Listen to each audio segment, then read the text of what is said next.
സ്റ്റമ്പെല്ലാം ഊരിയെടുത്തിട്ടുണ്ട്. Stump കാണിച്ചു തരാം. സ്റ്റമ്പിൻ്റെ വളവ് ഇന്ന് നോക്കുമ്പോൾ തന്നെ പിടിയിട്ടുണ്ടല്ലോ. ഇതാണ് നമ്മൾ പുതിയത് വെക്കാൻ പോകുന്നത്. ഇത് ഇത്ര സ്ഥലം ഒരു പാടുണ്ട്. ഇതാണ് നമ്മുടെ ടോപ്പ് ലൈറ്റിൻ്റെ ഉള്ളിൽ വരുന്ന സ്ഥലം. ഇത്ര സ്ഥലം നമ്മുടെ ഹാൻഡിലിൻ്റെ ആ ഹോൾഡറിൻ്റെ ഉള്ളിലോട്ട് കയറിപ്പോകും. അതായത് ഈ ഹാൻഡിൽ സെറ്റിൻ്റെ ഉള്ളിലോട്ട് കയറും. അതിൻ്റെ ഉള്ളിലോട്ട് കയറിയാണ് ഈ ഷോക്ക് ലോക്കാകുന്നത്. ടോപ്പ് ലൈറ്റ് മാത്രമല്ല, കുറച്ച് ഇതിൻ്റെ കൂടുതൽ ഉള്ളിലോട്ടും കയറും. അങ്ങനെയാണ് കറക്റ്റ് കമ്പനി അലൈൻമെൻറ്റിൽ, അതായത് ആ സ്റ്റോക്ക് ഹൈറ്റിൽ നിൽക്കുന്നത്. കുറച്ച് ഹൈറ്റ് കൂട്ടണമെങ്കിൽ നമുക്കൊരു കാര്യമുണ്ട്. ഹാൻഡിലിൻ്റെ ഉള്ളിലോട്ട് പോകുന്ന ഇത്ര സ്ഥലം താഴോട്ടിറക്കും. അതായത് ഒരു പ്ലേറ്റിൻ്റെ ടോപ്പ് ലൈറ്റിൻ്റെ ഉള്ളിൽ മാത്രം നിർത്തിക്കൊണ്ട് സ്റ്റമ്പ് ടൈറ്റ് ചെയ്യണം. അതായത് ആ ഹാൻഡിലിനുള്ളിലോട്ട് പോകുന്ന വശം കൂടെ നമുക്ക് പുറത്തെടുക്കാം. കുറച്ചുകൂടെ ഹൈറ്റ് കൂടും. അതായത് ഇത്ര സ്ഥലവും കൂടെ നമുക്ക് കൂടുതൽ താഴോട്ട് വരും. ഈ അളവ് ഇവിടെ താഴോട്ട്, അതായത് ഇത്ര ഫുള്ള് കയറത്തില്ല. ഈ അളവ് മാത്രം ഇവിടെ നിന്ന് ഇങ്ങോട്ട് കയറും. ബാക്കി ഇത്ര നമുക്ക് താഴെ കിട്ടും. കുറച്ചുകൂടെ ഹൈറ്റ് കിട്ടും. അപ്പോൾ നമുക്ക് അങ്ങനെ ചെയ്യാം. അപ്പോൾ വണ്ടി കുറച്ച് ഹൈറ്റിൽ നിൽക്കും. അതിന് വേണ്ടിയിട്ടാണ് അങ്ങനെ ചെയ്യുന്നത്. അതായത് ഫുള്ളായിട്ട് ഹാൻഡിൽ ഹോൾഡറിൻ്റെ ഉള്ളിലോട്ട് കയറ്റി വെക്കുന്നില്ല.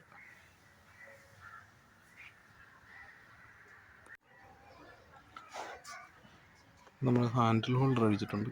ഇത് കണ്ട ഹാൻഡിൽ ഹോൾഡറിൻ്റെ ഉള്ളിലോട്ടും ഇത്രയും ഹോളാണ്. ഇത്രയും കൂടെ സ്റ്റമ്പ് ഉള്ളിലോട്ട് കടന്നിരിക്കും.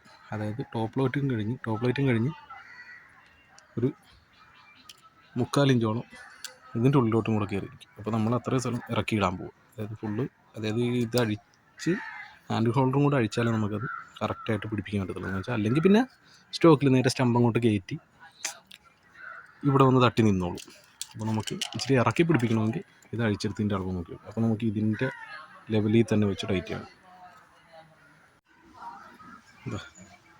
ഇതാണ് ഞാൻ പറഞ്ഞ രീതി. അതായത് പ്ലേറ്റിൻ്റെ ഒപ്പം വെച്ച് ഹൈറ്റ് നിർത്തിയിരിക്കുക. അതായത് തുള്ളി പോലും മുകളിലോട്ട് വരുന്നില്ല. പ്ലേറ്റിൻ്റെ ഒപ്പം നിർത്തിയിരിക്കുക. വേണ്ട, അതായത് ഇതിൻ്റെ ഉള്ളിലോട്ട് കയറുന്നത് കുറച്ചെടുത്തിട്ടുണ്ട്. അപ്പോൾ അത്രയും ഹൈറ്റ് നമുക്ക് താഴോട്ട് കിട്ടും. ഇപ്പോൾ ഓൾറെഡി ഇപ്പോൾ സ്റ്റോക്ക് ലുക്ക് ചെയ്യുന്ന വണ്ടിക്ക് ഇച്ചിരി ഹൈറ്റിലാണ്. അത് ഫുള്ള് സെറ്റ് ചെയ്ത് ഇറങ്ങുമ്പോഴേ കൂടി കിട്ടത്തുള്ളൂ. അപ്പോൾ ഇങ്ങനെ ചെയ്ത് കഴിഞ്ഞാൽ വണ്ടി സെറ്റ് മാറ്റിയിട്ട് ഇങ്ങനെ ചെയ്തിരിക്കുകയാണ്. വേണ്ട, ഇതും പ്ലേറ്റിൻ്റെ ലെവലിൽ നിർത്തിയിരിക്കും. അതായത് അത്രയും ഹൈറ്റ് താഴോട്ട് കിട്ടും. അത്ര വണ്ടി പൊങ്ങി നിൽക്കും. ആ സെറ്റപ്പ് തന്നെയാണ് ഞാൻ ഇതിലും ചെയ്യുന്നത്. അപ്പോൾ ഒരു 3/4 ഇഞ്ച് ഹൈറ്റ് നമുക്ക് കൂട്ടാൻ പറ്റും സ്റ്റോക്കിൽ തന്നെ. നമുക്ക് വേറൊരു പണിയും ചെയ്യാം. പിന്നെ അതുപോലെ തന്നെ നമ്മൾ ഫ്രണ്ടിൽ ഡിസ്ക് ചേഞ്ച് ചെയ്യുന്നുണ്ട്. എന്ന് പറഞ്ഞു കഴിഞ്ഞാൽ ഡിസ്ക് ശരിക്കും ഉരഞ്ഞിട്ടുണ്ട്. എന്ന് പറഞ്ഞത് ഇവിടെ ചാല് കൊണ്ടിട്ടുണ്ട്. അതായത് വിരൽ ഉടക്കുന്നുണ്ട്. അതായത് ഷൂ തീർന്നിട്ട് പിന്നെയും ഉപയോഗിച്ചതിൻ്റെ ഉണ്ട്. നമുക്ക് ഡിസ്ക്കാണ് ഉരഞ്ഞ് തീർന്നിരിക്കുന്നത്. അപ്പോൾ നമ്മൾ വേറെ ഡിസ്ക് ഉരഞ്ഞ് എടുത്തിട്ടുണ്ട്. അതിൻ്റെ കനം കണ്ടോ, ഉരഞ്ഞിട്ടൊന്നുമില്ല, നല്ല ക്ലിയർ ആയിട്ട് ഇരിപ്പുണ്ട്. സെക്കൻഡ് പീസാണ്. കനം വ്യത്യാസവും നിങ്ങൾക്ക് മനസ്സിലാവും. പുതിയതാണ് മേളിലിരിക്കുന്നത്, പഴയതിൻ്റെ കനം കുറഞ്ഞുണ്ട്. അപ്പോൾ നമ്മൾ സ്റ്റമ്പെല്ലാം കയറ്റി നേരത്തെ പറഞ്ഞ പോലെ തന്നെ ഇറക്കിയിട്ടാണ് കൊടുത്തിരിക്കുന്നത്. അതുകൊണ്ട് ഹൈറ്റ് കുറച്ചുണ്ട്. പിന്നെ പുതിയ ഡിസ്ക് വെച്ച് കാലിപ്പർ വേറെ കയറ്റി. പുതിയ ഡിസ്ക് അല്ല, സെക്കൻഡാണ്. എന്നാലും നേരത്തെ ഉരഞ്ഞ് ചാല് വീണ് ഡിസ്കെല്ലാം മാറ്റിയിട്ടുണ്ട്. പുതിയ ഡിസ്ക് വെച്ച് കാലിപ്പർ വേറെ വെച്ച് അതിനെല്ലാം കൊടുത്തിട്ടുണ്ട്. കോൺസെപ്റ്റ് ലൂസ് ഉണ്ടായിരുന്നു, അതെല്ലാം കറക്റ്റ് ചെയ്തിട്ടുണ്ട്. ഇപ്പോൾ ഏകദേശം ഫ്രണ്ട് പണിയെല്ലാം കഴിഞ്ഞിട്ടുണ്ട്.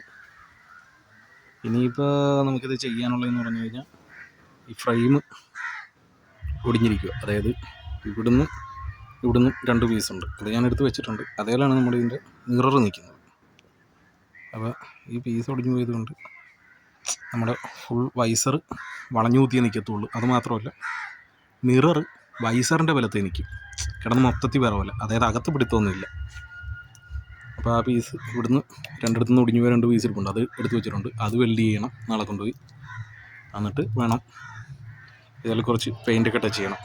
ഇതുണ്ട് തീരെ പരുവൊക്കെ ഇടാം. എന്ന് വെച്ചാൽ ഇതിപ്പോൾ ടച്ച് ചെയ്ത് വേണം നമുക്കിനി കയറ്റാം. എന്ന് വെച്ചാൽ എപ്പോഴും ഒന്നും അടിക്കാൻ പറ്റത്തില്ലല്ലോ. അപ്പോൾ അതുകൊണ്ട് അത് കറക്റ്റായിട്ട് വെച്ച് സെറ്റ് ചെയ്യണം. ഇപ്പോൾ ഏതായാലും ഫ്രണ്ട് റെഡി ആയിട്ടുണ്ട്. പുതിയ സ്റ്റമ്പ് കയറിയപ്പോൾ തന്നെ നല്ലൊരു മേനയുണ്ട്. പിന്നെ ഇവിടെ കുറച്ച് പെയിൻ്റൊക്കെ പോയിട്ടുണ്ട്. അത് സമാധാനമുണ്ട്. നമുക്ക് കുറേ ചെയ്യാവുന്നതേ ഉള്ളൂ. ഉണ്ടാവാനും പണിയൊന്നുണ്ടായിരുന്നു. ഫുഡ് ഡ്രസ്സൊക്കെ പുതിയ വെച്ച് ഇതുണ്ട്. ഈ ബ്രേക്ക് ലിവർ വരെ പോയി കിടക്കുമായിരുന്നു. അതൊക്കെ പുതിയ വെച്ച് അതൊക്കെ ലോഡ് ചെയ്തിട്ടുണ്ട്. പിന്നെ സ്റ്റാർട്ടർ മാറ്റി കയറ്റിയിട്ടുണ്ട്. റെഗുലേറ്റർ മാറി. പിന്നെ പ്ലഗ് രണ്ടും മാറി. എൻജിൻ ഓയിൽ മാറി. പിന്നെ ബാക്കിലെ ഡിസ്ക് അത് തന്നെ അതും പറഞ്ഞില്ലായിരുന്നല്ലോ. ബാക്കിലെ ഡിസ്ക് മാറിയിട്ടുണ്ട്. അതും തീരെ പരുവൊക്കെ ഇട്ടിരുന്നത്. അത് ശരിക്കും എന്ന് പറഞ്ഞു കഴിഞ്ഞാൽ അത് മറ്റേ നമ്മുടെ പിച്ചാത്തി പോലെ ആയിപ്പോയി. അതായത് തീരെ കനം കുറഞ്ഞു പോയിരുന്നു. അറ്റമൊന്ന് ഉരച്ച് മുറിച്ച് ഒപ്പിച്ചെടുത്താൽ നമുക്ക് വേണമെങ്കിൽ അത് ബ്ലേഡായിട്ട് ഉപയോഗിക്കാം. ആ പരുവം. പിന്നെ ഇതിൻ്റെ അകത്ത് കപ്ലിംഗ് ബുഷ് മാറിയിട്ടുണ്ട്. കപ്ലിംഗ് ബുഷ് എന്ന് പറഞ്ഞു കഴിഞ്ഞാൽ മറ്റേ നമ്മളിത് അഴിക്കുമ്പോഴത്തേക്ക് ഒരു റബ്ബറിൻ്റെ ഒരു ഇത് കാണത്തില്ല. ഒരു റബ്ബർ പോലെയല്ല റബ്ബർ പീസ് ഇങ്ങനെ ഫ്ലവർ പോലെ അകത്തോട്ട് കയറിയിരിക്കും. അതായത് നമ്മുടെ സ്പ്രോക്കറ്റും ഈ വീലുമായിട്ട് ഇവിടം അഴിക്കുമ്പോൾ കിട്ടും. അത് മാറി. അത് മാറിയില്ലെങ്കിൽ നമുക്ക് ഒരു ലാഗ് ഉണ്ടാവും വണ്ടി ഫസ്റ്റ് ഗിയർ ഇട്ടെടുക്കുമ്പോഴും. എന്നുവെച്ചാൽ അത് ലൂസാണെങ്കിൽ അങ്ങനെ ഒരു പണിയുണ്ടാവും. അപ്പോൾ അത് റെഡിയാക്കിയിട്ടുണ്ട്. അങ്ങനെ മൊത്തത്തിൽ കുറച്ച് പണിയുണ്ട്. പിന്നെ ഇതിൻ്റെ ടൈൽ പീസൊക്കെ പൊട്ടിയിരിക്കുകയാണ്. അതായത് ബ്രേക്ക് ലൈറ്റൊക്കെ കിടന്നിട്ട് ഇളകി കളിക്കുക. അതെല്ലാം പിടിപ്പിക്കണം. പിന്നെ ഹോൺ വർക്ക് ചെയ്യുന്നില്ല. ഹോണിൻ്റെ റിലേ പോയി കിടക്കുക. അത് നോക്കണം. പിന്നെ അവിടെ കുറച്ച് റസ്റ്റും കാര്യങ്ങളൊക്കെ ഉണ്ട്. പിന്നെ ഇപ്പോൾ ഏതായാലും ഒക്കെ കണ്ടീഷൻ ആക്കിയിട്ടുണ്ട്. പിന്നെ ക്ലച്ചൊക്കെ കറക്റ്റ് ചെയ്തിട്ടുണ്ട്. ക്ലച്ച് ഫുള്ളായിട്ട് ലോഡ് ചെയ്ത് വെച്ചിരിക്കുമായിരുന്നു. അതായത് നമുക്ക് ഇവിടുന്ന് പിടിക്കുമ്പോൾ തൊട്ടേ എൻഗേജ് ആവും ക്ലച്ച്. ഇതിപ്പോൾ ഇത്രയും പ്ലേ ആണ്. ഇത്രയെങ്കിലും വേണമെന്നാണ് പ്ലേ. അവനൊട്ട് വിട്ടിട്ടില്ലായിരുന്നു പ്ലേ. എന്ന് വെച്ചാൽ ഫുൾ എൻഗേജ് ആയിരുന്നു. അതായത് ഇത് നമ്മൾ തൊടുമ്പോൾ തൊട്ട് ക്ലച്ച് ലോഡാകുമായിരുന്നു. അതായത് വിട്ടാലും ക്ലച്ച് റിലീസ് ആകുന്നു എന്ന് നമുക്ക് ഉറപ്പില്ല. അത്ര ടൈറ്റ് ചെയ്ത് വെച്ചിരിക്കുമായിരുന്നു. അതായത് വണ്ടി ഓടുമ്പോൾ തന്നെ ഭയങ്കര ഇരപ്പലായിരുന്നു. പിന്നെ ഓയിലെന്ന് പറഞ്ഞു കഴിഞ്ഞാൽ തീരെ പരുവക്കേടായിരുന്നു ഓയിൽ. അപ്പോൾ ഓയിൽ ക്ലിയർ ചെയ്തിട്ടുണ്ട്. അപ്പോൾ അതെല്ലാം മാറ്റി. അപ്പോൾ ഇനിയിപ്പോൾ നാളെ പറഞ്ഞ പോലെ ഈ പീസെല്ലാം വെൽഡ് ചെയ്ത് വെച്ച് കഴിഞ്ഞ് ഫുള്ള് കിറ്റെടുത്ത് കയറ്റണം. അത് കഴിഞ്ഞ് ഒന്നുകൂടെ ഒന്ന് ടെസ്റ്റ് റൈഡ് ചെയ്ത് നോക്കണം എന്തെങ്കിലും പ്രശ്നങ്ങളുണ്ടോ എന്ന്. ഇപ്പോൾ ഓൾറെഡി കുഴപ്പമൊന്നുമില്ല. അപ്പോൾ ഫുൾ വർക്ക് ചെയ്ത് കഴിഞ്ഞ് നമുക്കൊന്നും കൂടെ ഒന്ന് കാണാം.